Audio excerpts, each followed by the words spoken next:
when you become an adult, it involves big decisions in life na kailangan mong panindigan. And syempre, yung pagiging adult, kasama naman dyan yung experience mo simula nung bata ka, nagtatrabaho ka early work days mo. So, Yeah. dun ka ma-hone 'di ba? Dun ka mahuhulma sa mga desisyon sa buhay. I think big decisions involves maturity, 'di ba? Yes. And maturity naman, it doesn't comes in age, it comes from experiences.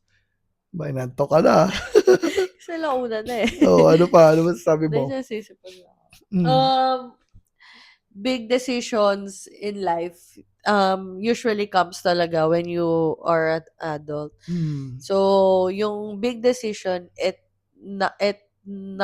not necessarily you jump on it right away. Yes. Big decision comes from no, big decisions comes from small steps. So, bago Yeah. dapat Umabot mag-decide, doon.